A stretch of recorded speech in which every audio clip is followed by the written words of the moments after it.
believe that leadership isn't a position or a role, it's an action and a choice. I believe that leadership can be learned. I believe that great leaders emerge from adversity. I believe that Happy Valley is full of great leaders. These are their stories. Welcome to the Penn State Leaders Podcast. Today, I've got with me John Ho, the Senior IT Director for the Commonwealth campuses at Penn State. John is also the Campus Technology Officer for the Harrisburg campus. So welcome, John Ho. We're glad to have you. Well, thank you, Dave. It's a pleasure to be here. So, John, I named two roles. Can you tell us a little bit about what those roles are? So what you do here at Penn State and how you came to Penn State? All right, I'll start out what I do here, and then I'll kind of backtrack and explain how I got here. I originally came and I accepted the position here at Harrisburg, and I was the campus, I was the IT director, and then eventually morphed into a larger role of, as you mentioned, about the campus technology officer, and they gave me additional duties, mainly dealing with the classrooms, making sure the classrooms were up to snuff and the planning of that and things of that nature. So I was doing that for a while, and then we actually had someone in Dr. Haynes's office, that's the vice president for the Commonwealth campuses. The person who was doing the senior IT position there had left to take another position, and they asked me to fill in for a little while, and they said it'd probably be 6 or 7 months or something like that. Well, 6 or 7 months turned into 22 months, and eventually decided interim was probably no longer the correct term, and I was officially made the senior IT director for the Commonwealth campuses. And I've enjoyed it. It's a great gig. I enjoy dealing with all the other campuses and meeting other people and seeing the different environments. So it was a good fit. Great. Now, how did I get here? That's a little bit more of a convoluted story. When I first got out of college, I was actually a high school teacher and a coach. And I did that for a number of years. Then I went back to graduate school, got some other degrees, and my family and I moved down to Lancaster County 28 years ago to accept a position at a college in Lancaster. I was there for 13 and a half years, and unfortunately I got caught in a downsizing where they removed the whole layer of management, and I was one of those layers of management that was removed. So I was out of work for 5.5 months, which wasn't fun. And then I landed a position at a Pennsylvania public school district, where I called the soft landing. It was a place just to basically earn enough money to put bread on the table. And I started looking again, and there was a article, an advertisement in the paper for Penn State Harrisburg, and I applied for it. And I was interviewed by both Dr. Kulkarni and Dr. Haynes, two wonderful people who I look up to very much then and now. Both those folks taught me a lot about being a better person and being a better leader. So in these 13 years that I've been with Penn State has been lots of challenges, lots of opportunities, and I think I'm a better human being because of it. So you worked for Dr. Haynes then when she was the chancellor at Harrisburg, Correct, and she correct. then moved to the role at University Park as the vice president for Commonwealth campuses, and now you work for her again. Exactly, and she's just literally retiring in any day, and Kelly Austin would be taking over her spot for interim. So how many years total then have you worked for Dr. Haynes? 13 years now. It was in July. It was this month was 13 years. Wow, that's great. Yeah, I hope to get her on the podcast before she retires, or maybe I catch her on her way out the door. Yes, well, she could do a podcast while driving a car, so I don't think there's any problem. So, John, as you think back on your leadership journey, is there any person or people that have influenced you to be the leader that you are today? Yeah, as I had mentioned earlier, Mukund and Madeline were very influential to me as Penn Staters. Dr. Haynes emphasized relationship building, and that's one of the reasons she was so successful at the university, is that she had ties to just about everybody. So I learned from her the importance of relationship building and maintaining those relationships. While Dr. Kulkarni, he had slightly different views on the world, and he emphasized the power of a story, and also how important it is to be empathetic when you're making your decisions. So he was a more of a soft touch person, and when we would meet, he liked to talk more about me, my family, and things like that. And eventually we get down to business, but he really wanted to know how I was doing. And he would help me with leadership decisions that way, through storytelling often, which I've tried to emulate over the years. I've also had, over my journeys, I've had many good leaders, many good teachers, plenty of good coaches. But then again, I've also had some absolute twits that were bad leaders who, had very little, they had no reason being leaders. And what I learned from them is how not to do something. So, and I try to balance it in my head. And sometimes I think, what would so-and-so do in this situation? Then I make sure I do the exact opposite. So you learn from people that you really respect, and you learn from people who you're not so sure about. But I think with any person, I think your leadership journey really begins when you're a kid, and what you learn from your parents, and what kind of influences you got from them. One of the things I'm most proud of is both my parents are immigrants to this great country. And, they had their own stories of challenges and things like that. My father's, I think, was a particularly good story. He immigrated over here. He crossed the Atlantic back around 1925. He was in his early teens. He immigrated over here, landed in New York City, and his father went to work the next day. He had a job in a automobile plant that made panel trucks. He was a carpenter, and they would make the sides of the trucks. So that started, the presence of my family in this country, and they worked their way up. And I myself are very aware of the sacrifices they did for me, and I've made sure my children know about that. And I'm hopeful that my later generations of my family will understand what they did for us. So that's a big influence for me. And the other thing, my father never really had a formal education. He was educated up to 8th grade in Germany, and then basically when he got here, he started working. So he really didn't have a heck of a lot of a childhood. And in those days, it was very common, the way you moved up the ladder is that you did it through the trades. So he worked his way up through the union ranks, and eventually became the president of his local. His specialty was he had an absolute commitment to trade unionism, and he was also he had an ability to negotiate, arbitrate, and facilitate, because that was part of his job. And often in very hostile environments, negotiating and things like that. And quite frankly, I believe my mission to enable teaching, learning, research in a higher education environment is actually quite similar. There's a lot of similarities in there. Well, a lot of what I do is what my father did 50 years ago, just in a different way. So I attribute a lot from watching him, how he handled himself, how he kept his calm in very, sometimes in awful situations, and he very seldom lost his cool. So I try to emulate that in my own decision-making processes. That's great. I love a few things. One is how you have learned from lots of different people, both what to do and not to do, right? So I think it's one thing I learned early on from leaders is pay attention to the leaders around you and how they lead, and think about what you would do, and to your point, not do. Yes. That can be just as instructive, right? What doesn't work. And then I love the story of your parents and you keeping that memory alive and wanting to keep that down through generations. I had a grandfather that came over from Germany. Two grandmothers came over from Ireland, and I actually only got to know one of them because they had three of my four grandparents had died before I was born. But keeping that knowledge of that story alive through generations is so important.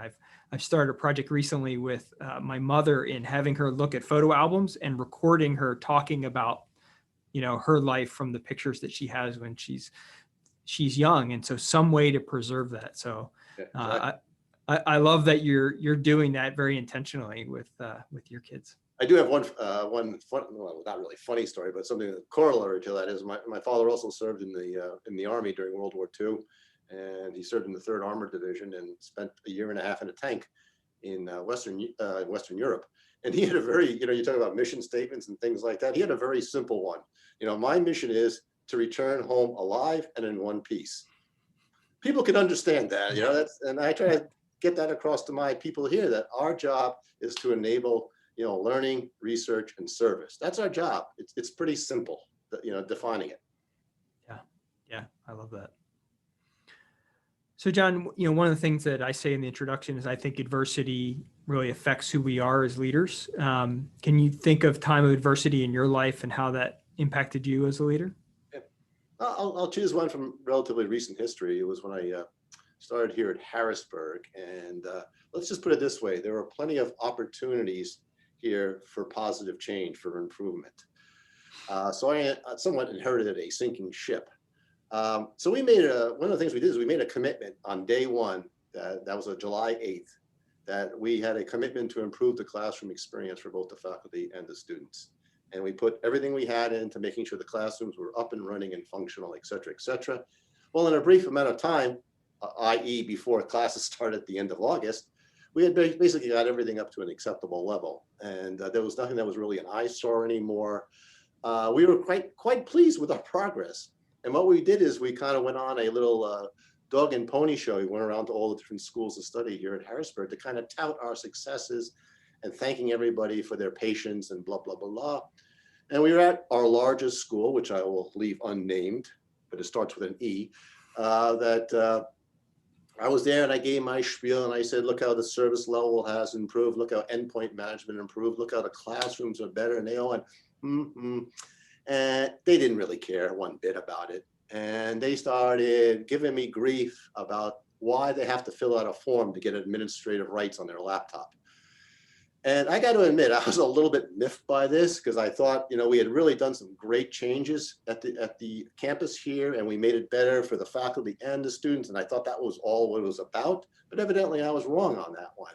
So I went into Dr. Kulkarni kind of like, oh, I can't believe what happened. And I went through this whole story, and he just looked at me very politely, smiled, nodded his head, and he goes, why are you worrying about this? I'm like, what do you mean, why am I worrying about this? This guy basically, insulted me and blah, blah. And he just went like this. He said, let it go, let it go. And it was such a simple response. And I went, you're right. And then I started thinking about it. And then I was in ITLP and I learned about this whole thing about what's important and what's the immediate problem, concentrate on the important things and the hell with the immediate problems. You'll deal with them if you have to. And I really took heart with that from then on, that, I can't let these little things bother me. I'm going to try to be like Dr. Kulkarni and just let it flow and not let it, stop my progress in doing the bigger things. I'll give you a good example of this. I believe printing is an absolute evil thing, and it's an absolute waste of our resources. But I'm not going to drain all my political capital on trying to resolve that problem. It's just not worth my time and my effort to go after this topic. If people want to waste money on printing and they want to have a color printer in their office, so be it. I'll explain to them that I don't think it's a good idea, but they can do what they want. So I've learned that over the years, and I think that also comes with age. You get a little bit better with dealing with situations like this, and also being a parent. That you're in situations. I've been married nearly 40 years. There's a certain amount of miracles that have happened during all this. So I think this all adds up to leadership, that you learn from your mistakes, you learn from other people's mistakes, you learn from seeing good leaders and what they do. And it's a continual, process, I think, about becoming a good leader, becoming a good parent, becoming a good spouse. It's all kind of in the same category. I like that. I think it's interesting. You need the wisdom of having gone through enough things and having mentors around you to know what you should worry about. What are those little signals to pick up on? And what are the ones, to your point, you let go right over, right? Let it go. And it's helpful to have an executive kind of sponsor for you to let you know what's important and what's not. Because you can't you'll run yourself ragged trying to make everyone happy about every little thing, right? I can still remember many instances where Madeline Haynes just looked at me and said, who cares? And you go, well, I guess you're right. You're right. Who does care? I care, but evidently no one else. Yeah. And it's something that we can do as leaders, right? Is help people understand what's important, help them see the big picture so they're not off chasing things that aren't going to matter in the long run. Yep. Yeah. Completely agree. Great. So John, anything, how do you learn about leadership? Do you have books that you read, authors, podcasts, or activities that you do that try to improve your leadership? Well, I'm not a huge fan of reading books on management because I think I'm more of an observing type of person. I like to that's what I like to keep an eye on people. I have to keep my eyes open and my mouth shut. It's one of the ways I like to learn. Uh, I've read some interesting books over the years, and a lot of it I think is psychobabble, but you do find a gem or two in each of these books. Mm-hmm. I may not believe the whole thing, but I'll grab a fact or two out of it. And one of the ones I liked, what was the guy's? James Collins, Good to Great. Yes. And I thought he had some really interesting, notes in there about leadership. And I got a quote for we should all take our skills to the job where they make the most impact. And I think that's a very powerful statement. That's the reason why I'm an educator and not an accountant, because I think I can help people, and I can help faculty members, I can help students. And I think, to me, that's very important. And to me, that's making an impact. And that's what I tell my children, that you've got to aspire to a level where you're not just helping 50 people or 100 people, you're helping 10,000 people or 100,000 people, or whatever the case may be. So migrate to those positions where you can help the most and have the most amount of impact. And the corollary of that is never work for someone you don't respect. I could use another word, but I want to keep this clean here. So, who's your boss is an important concept, and if you don't like your boss, you don't respect your boss, it's not a good situation. So, but there is one thing, and I'm not a big, social media, I have a Facebook page just so people can find me if they wanted to find me, which doesn't happen very often.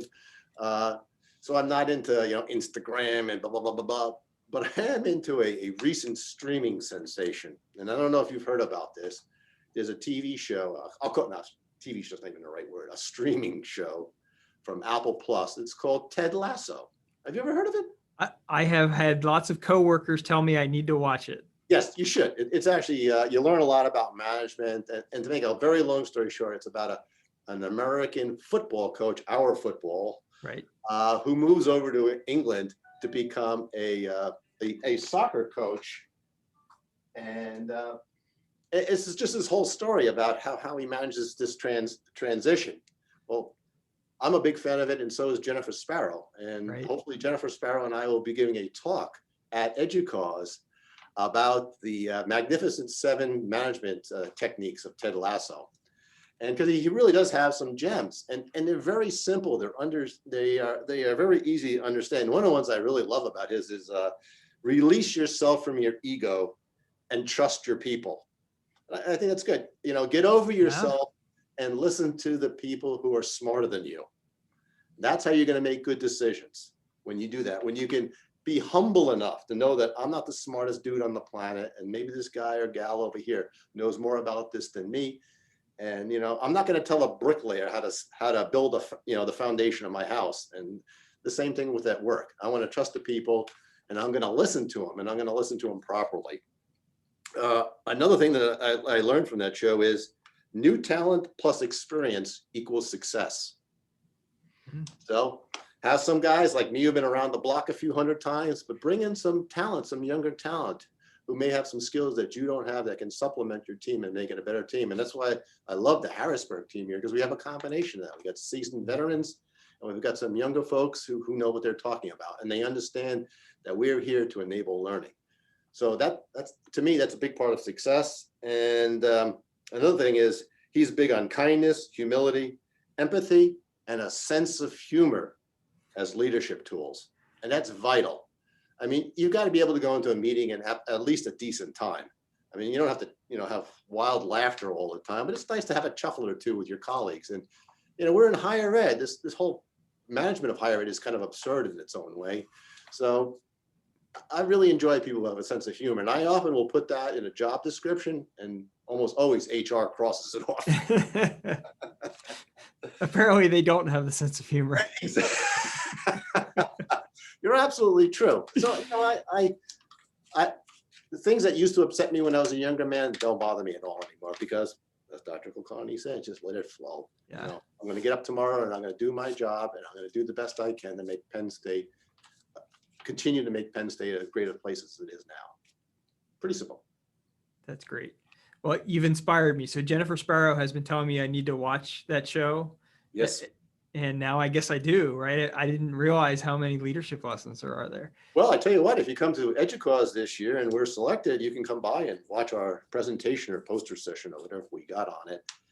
I'm willing to bet not only will it be a presentation, but it'll be one of the more popular ones. Yeah. Well, Jennifer's a rock star, so she will attract that's why I had her name first.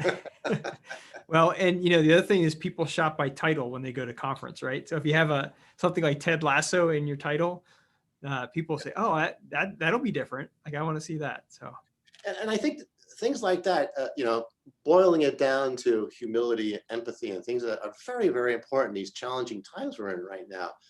We've had layoffs, we've had budget cuts, people are looking over their shoulder way too much. And I think what's sometimes hard for people to understand, this is not about centralization or taking things away from people.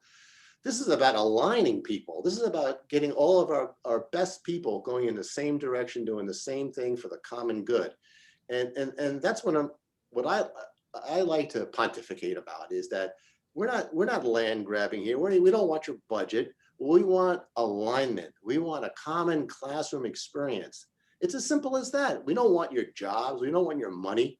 We want a good experience for our students and an experience for our faculty, so our faculty members are enthusiastic as us. And again, it's all about teaching, learning, research, service.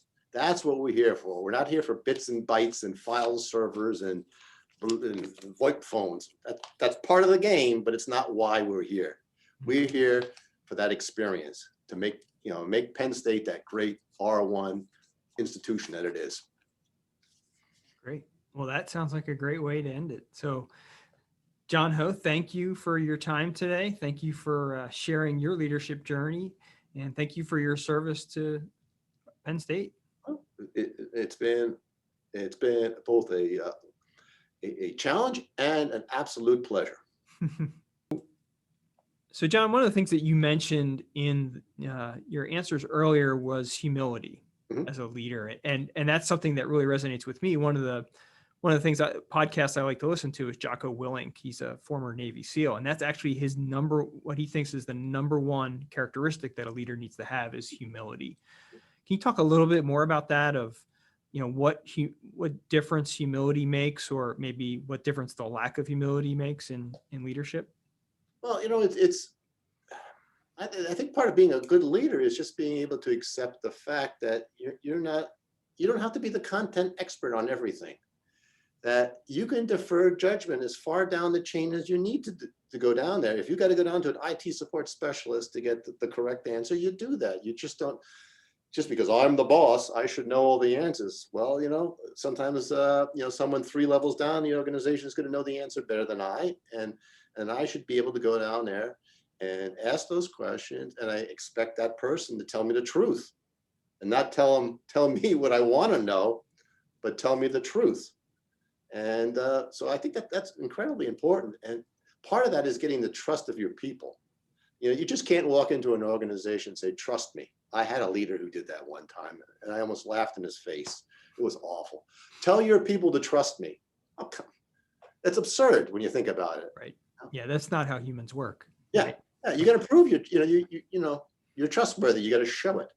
And I think that's one of the ways I gained solid footing here at Harrisburg, is I told the faculty the day I got here, I'm going to fix the classrooms, even though there are 100 other things we could have done that were just as important.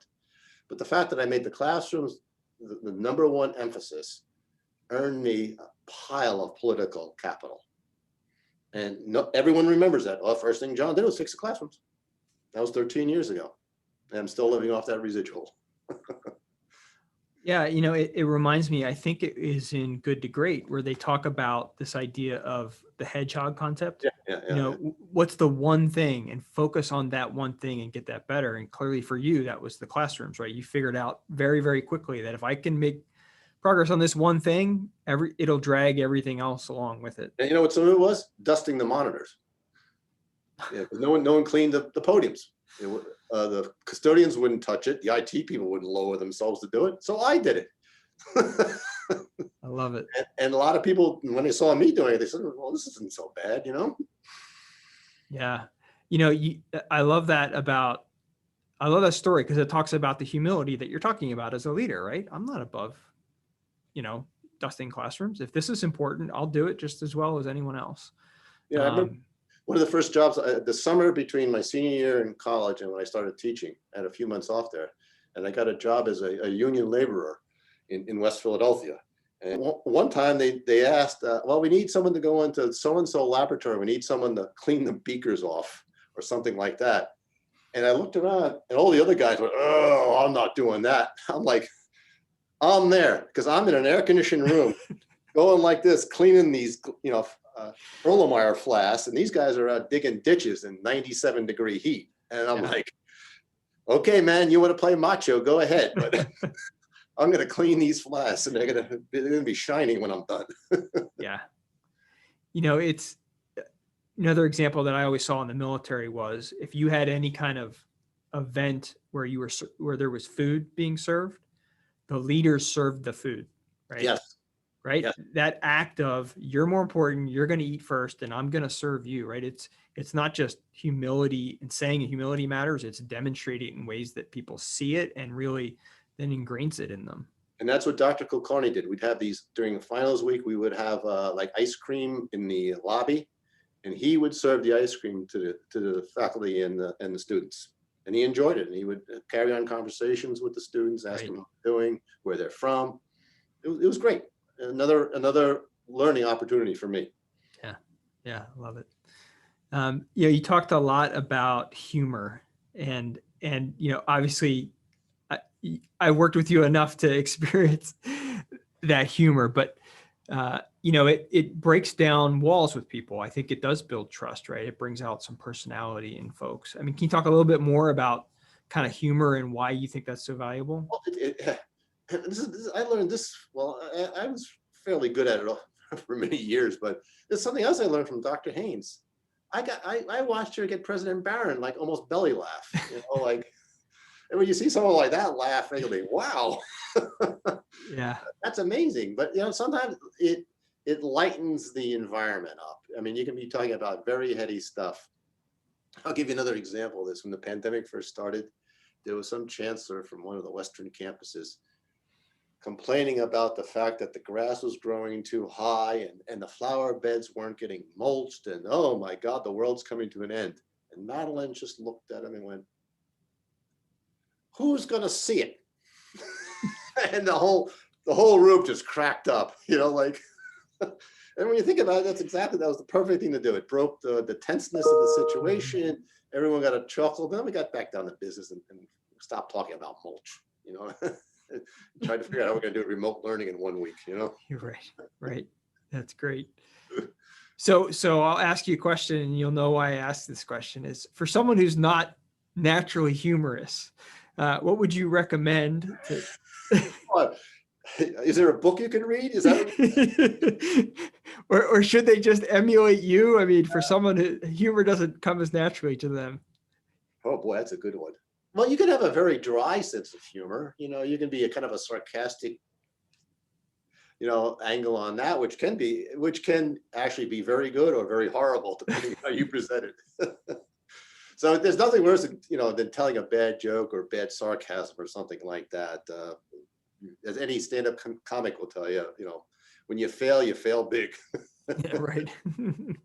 I think, simple things like smiling and looking somebody in the eyes and, keeping your hands in front of you and not like this, little things like that loosen people up without jokes.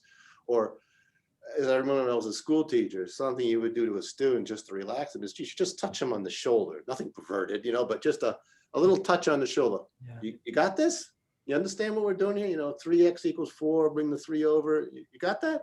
And give them a little touch on the shoulder and, that you're making that connection with the other person. Yeah. Without really, I'm not giving them a bear hug or a high five. It's just a simple act. And I learned that when I was getting my doctorate from, I had one teacher who was an elementary school teacher, and then he became an elementary school principal. And he had all these little vignettes like that of how to, build those relationships in the classroom, just a little subtle things you can do to get people.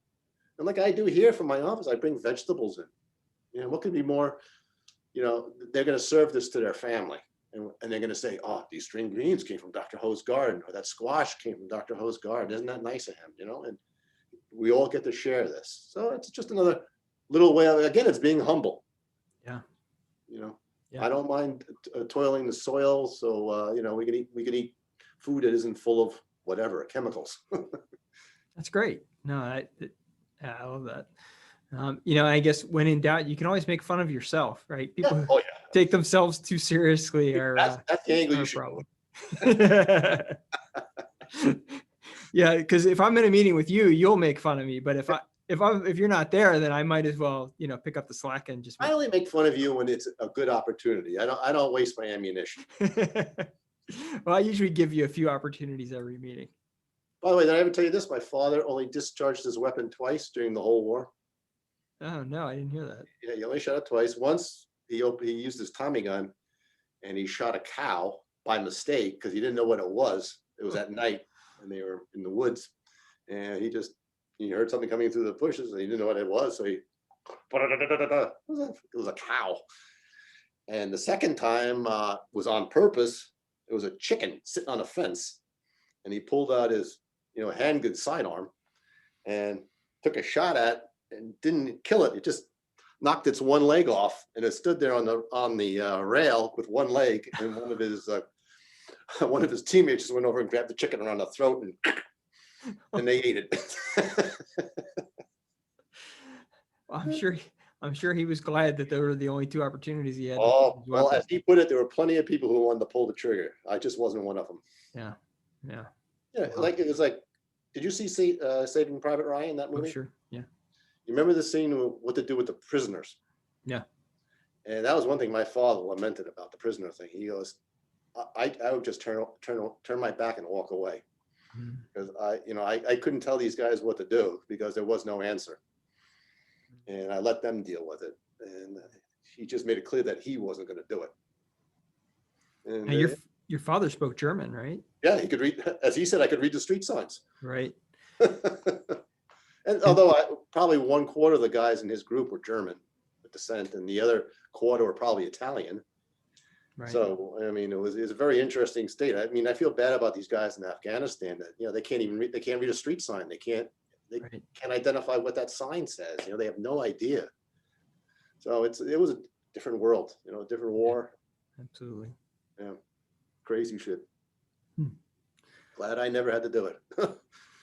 I'm not good with moral dilemmas like that. Yeah. Well, and at the age that those young people were making those decisions, it's interesting. I was reading through some history of Penn State in the Olympics. That was an article they put out recently, and there's a certain period of years there where so many of these Olympians had gone out and served for years, then went to college and played a sport, and then went to the Olympics. And so they were 25, 26 years old, in college, and then competing in the Olympics. And it's something that I think young people today can't even fathom of going off and fighting a war and then coming back. I mean, not that we don't have veterans, but it was a whole generation that went and did that. Or in my father's case, he had a young daughter at home, so he left his daughter and went off. And although there was some advantages of being older, he was 32 when he got drafted. He was 33 when he was in boot camp. Wow. And he was given a rank after being in the Army of about a half an hour. They made him a corporal. And he was older than the drill sergeant. And the drill sergeant just said to him, look, we got 6 weeks to try to minimize the number of guys that die. Can you help me out with that? And he said, sure, I'll do my best. Wow. And that was another one of those, I say simple mission statements. Like, our job is to try to minimize the number of those kids standing out in that room to die. Yeah. Because some of them are going to die, X amount of percent. We know that. Right. Love the humility of that drill sergeant, right? Here's someone he's supposed to train, but he says, I need your help. You have a skill that I don't have, wisdom. I need your help. That's great. Well, John, it's been a pleasure. I really look forward to this. There's a lot of things I try to install in my children, and so they understand. And I think my kids, particularly my son, I've given him a lot of my father's stuff, his draft cards and things like that. Yeah. The little goofy medals they give you during the war, good marksman or whatever it was. I try to get him to understand it, and he gets it. And that, he's where he is now, not because of me. It's because of my father and his father. Right. The success is, I think, in a family is 2 generations back, how much your grandparents did. Because you can have crappy parents, but you get good grandparents, you got a good chance you're going to make it. Yeah. Yeah. And I don't know if that's a modern thing or an American thing, but that we just don't seem to have that connection back as many generations. At least it seems less common to me that we really understand what we've gotten comes from previous generations. Well, I think part of the problem was, until very recently, most Americans had only been here 2 generations. Well, that's very true too. Yeah, that's particularly, if you lived in a big city like what I did in New York, that almost, my father's youth, everyone was an immigrant. There were very few people that, right, were 10th generation Americans. They were the blue bloods. You didn't talk to them. Yeah, absolutely. You didn't hang out at the pub with, the Presbyterian minister or anything like that. Right. Yeah. You maybe worked at the factory that those folks owned, or you Exactly. chauffeured them to the Jersey Shore or something. But yeah. My grandfather also, like I said, he was a carpenter in the automobile plant, and these 3 fingers were cut like that. He got caught in an electric planer. These 3 fingers were exactly the same height. It was pretty bizarre. And I'm sure they didn't have workman's comp in those days. They probably taped them up and sent them back to the line. Yeah, right. What was the story that you told about? Was it your grandfather that was the barrel maker? Yeah. He went from barrels, he made the beer barrels, then he went into what was called the transportation part of the brewery, which was the, they had flatbed, and he made the wheels. Right. And then when they immigrated here, he got the job in the automobile factory making the panel trucks. And then when they moved out to the suburbs, he eventually got a job at a garage door maker.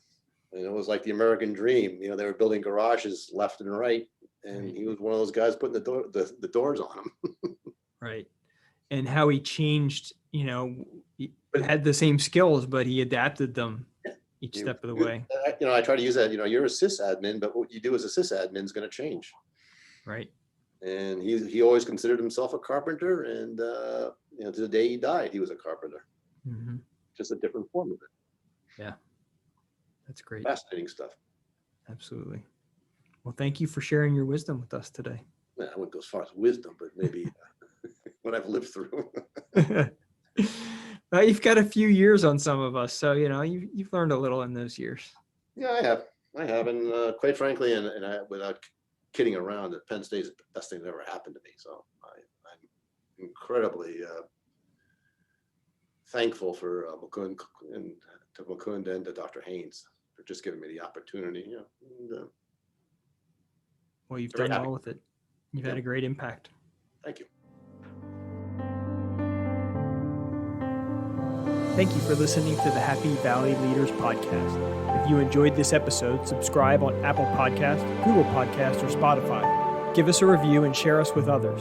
You can follow us on Twitter at HV Leader Podcast and on YouTube at Happy Valley Leaders Podcast. Remember, leadership is an action and a choice, so go be a leader.